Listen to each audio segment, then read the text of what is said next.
The playwright and screenwriter Paddy Chayefsky thought Lillian Hellman's play The Children's Hour was one of the most carefully structured plays ever written. He said he learned play structure in his youth by copying in longhand the entire script. That may be one reason I've never cared much for The Children's Hour. The structure is too careful. It can be too obvious. You see the playwright's hand instead of the character's motivation. In this play, set in a private girls' school, two of the students just happen to pass a door and listen to the argument inside, which they pass on to the bad girl, Mary, giving her just the fodder she needs to carry out her nasty plans. And I guess I think Mary is too obviously bad, and the adults who should recognize this don't, because if they did, the play would be over.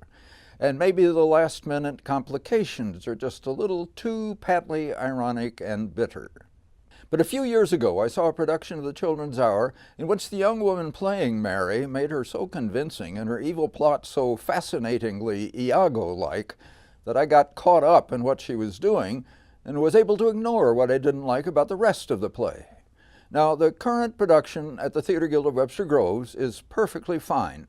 The performances, especially of the main characters, convince, but they did not have that extra brilliance that could blind me to the play's faults.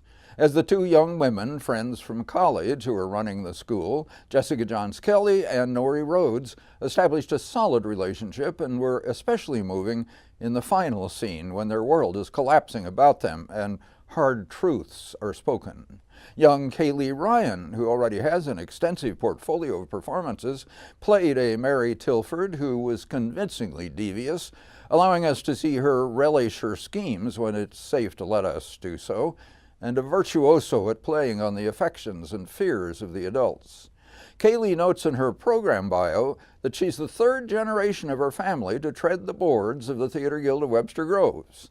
The second generation, her father, Patrick Ryan, plays Dr. Joseph Carden, engaged to Jessica John Kelly's Karen Wright and a cousin of Mary.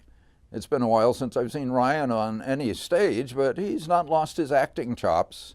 Pepe Parshall chops blithely at the scenery as Mrs. Lily Mortar, the actress aunt of Nori Rhodes' Martha Doby, at the lean end of her career. The two women have offered her a place at the school, inflicting Shakespeare on the students in order to support her. She delivers one of the more obvious plants in the plot.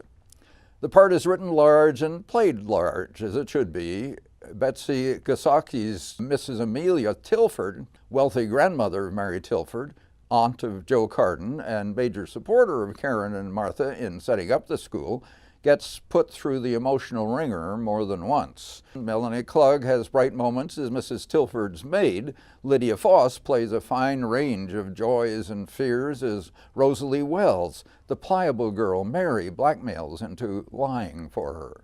Under Barb Mulligan's steady direction, the other 8 members of the cast join in creating Hellman's nasty little world. Rob Corbett's set design smartly made 2 rooms, the school and Mrs. Tilford's living room, out of 1. Corbett and the cast found the costumes, Debbie Love designed the lights, and Larry Zaraga the sound. The Children's Hour has some juicy roles in it. I suspect this is not the last time we shall see it. Well, we didn't see it. As you mentioned before, we had to split up because there was too much for us to see over the weekend, but I'm sorry I missed this one. Well, as I say, you probably will have another chance to see the play, if not this production.